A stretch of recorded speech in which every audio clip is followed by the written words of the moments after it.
Bonjour, je dois vous avouer que ma génération, qui a été marquée par tant de désillusions colossales, n'est plus enthousiaste pour approuver ce genre de messages. Non pas que des hommes ou des femmes comme moi ont perdu la foi en Dieu, la foi en l'homme ou la foi dans notre avenir, mais parce que le message présidentiel à la nation, en cette période très difficile, n'indique aucun chemin de l'espérance. Le gouvernement en place est pléthorique, stérile et d'une vacuité désespérante. Cela a été senti dans le message du chef de l'État.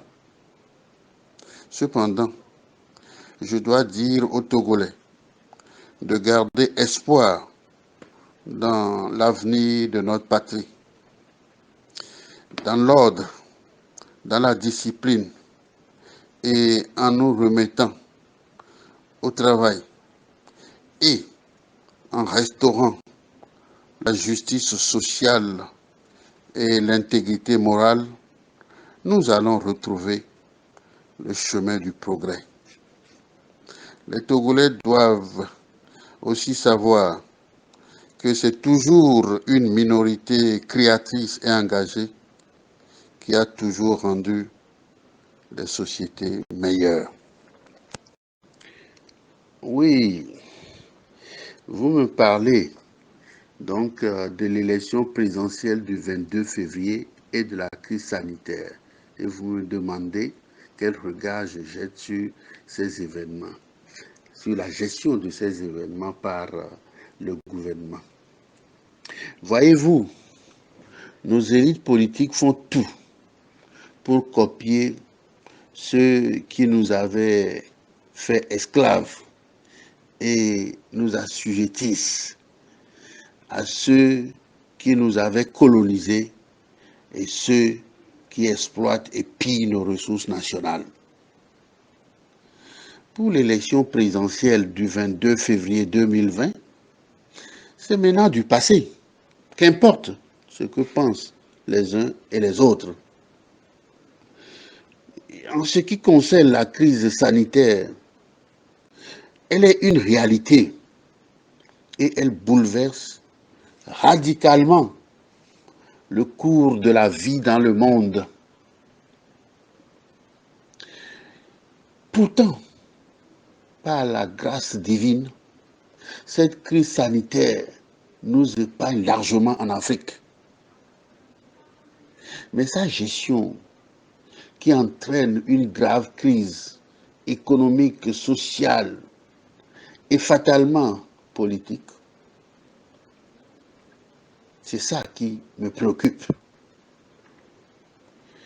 La raison qui m'avait poussé à vouloir aider le chef de l'État pour éviter à notre pays le chaos et à nos compatriotes plus de misère et de désespoir, c'est justement cette crise-là sanitaire inquiétante et sournoise.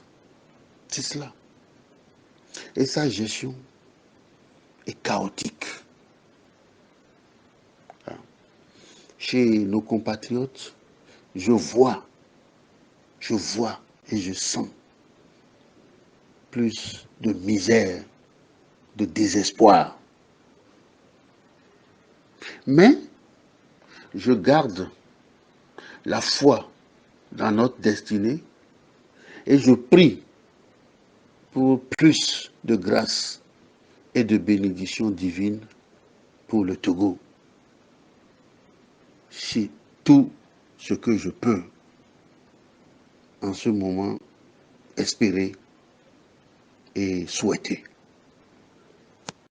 Votre troisième question, c'est concernant le budget adopté par l'Assemblée nationale qui s'élève à 521,6 milliards de nos francs. Vous me demandez si c'est suffisant.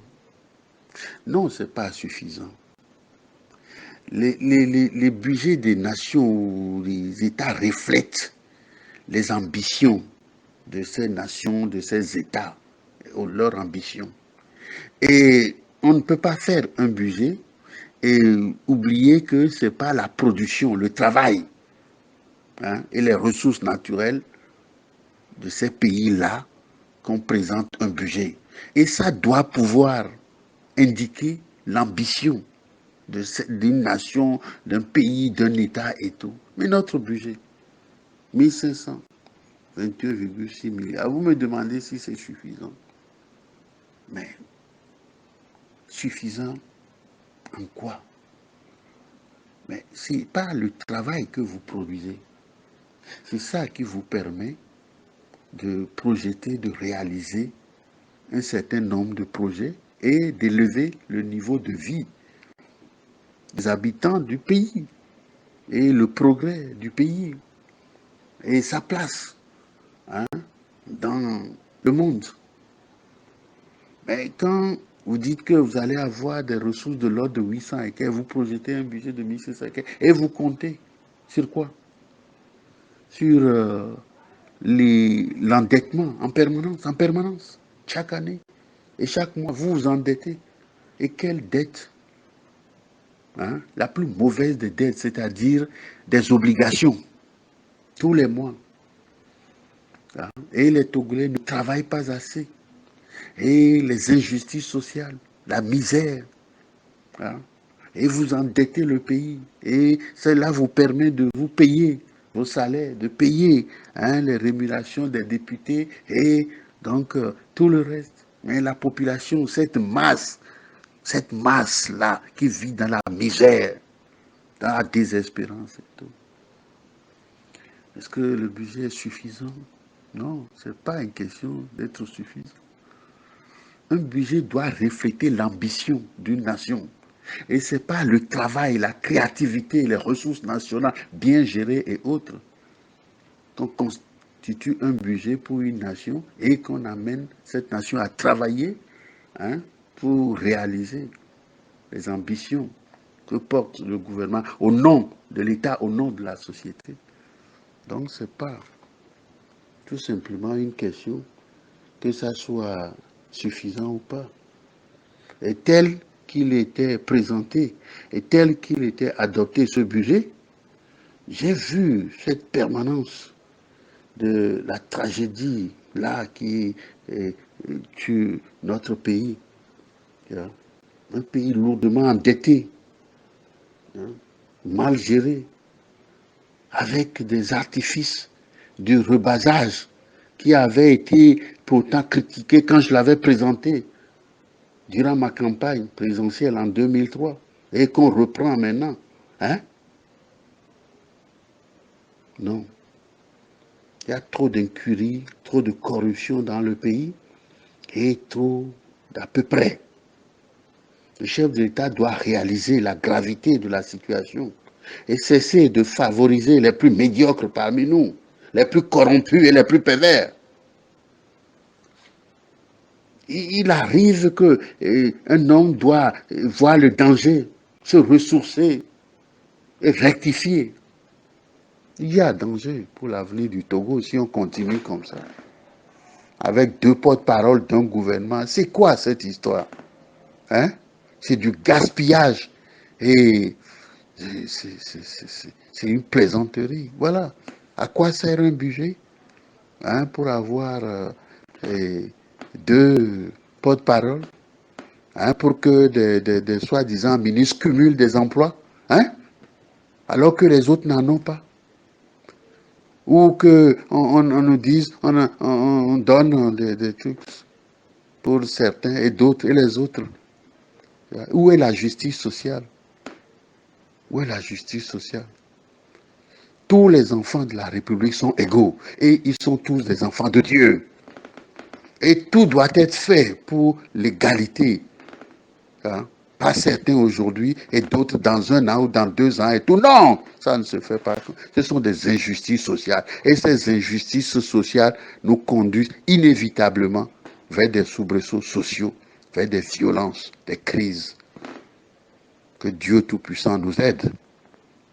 Votre quatrième question, c'est que ce budget a un caractère social. Oui, depuis que je leur ai dit qu'il faut un mandat social, et donc c'est devenu une répétition. Il faut un plan national de développement, oui, mais mandat social. Pourquoi on a supprimé l'allocation de départ à la retraite des fonctionnaires? Hein? Pourquoi là? Un budget caractère social parce qu'il nous indique quoi? Hein, qu'ils vont constituer 195,5 milliards à l'éducation et 77,9 milliards pour la santé, et ainsi de suite et tout. Non, ce n'est pas comme ça que les choses se passent. Allez dans nos écoles, partout sur le territoire. Hein, vous voyez la misère, l'incurie, le retard de notre pays. Là. Il faut reconstruire toutes nos écoles, il faut reconstruire tous nos hôpitaux. Et ça, ce sera l'ambition d'un gouvernement fort qui aime ce pays.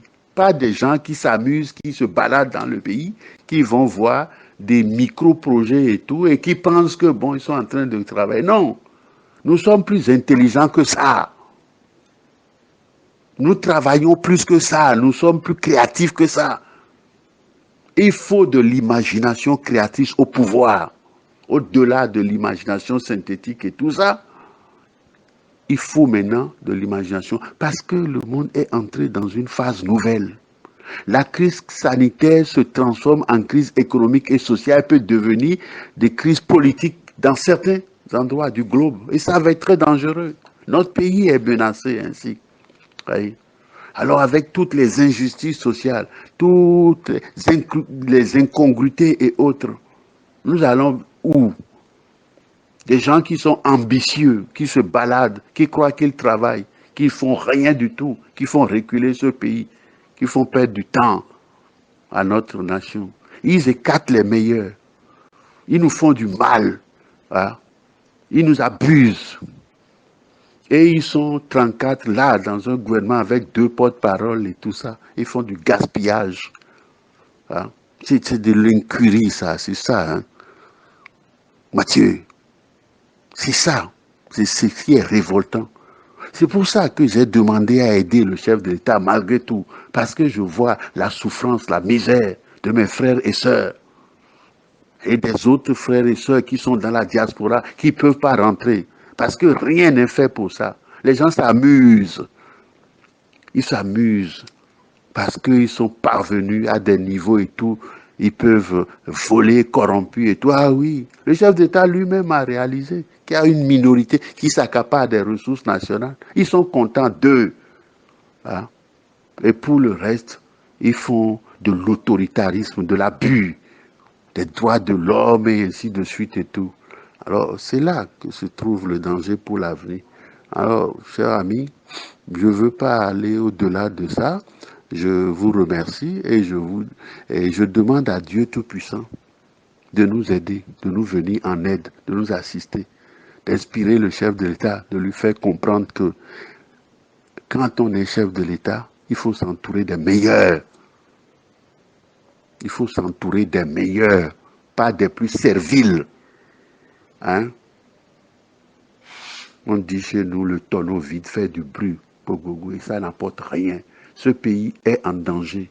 Il faut le sauver. C'est pour ça que j'ai approché le chef d'État pour l'aider. Je n'ai pas besoin de portefeuille ni ministériel ni autre. Je dois aider mon pays. Mais le chef d'État doit comprendre que des gens l'entourent et qui sont très dangereux pour notre avenir et qui sont stériles, nuisibles et qui se font voir. La TVT est devenue leur organe de propagande.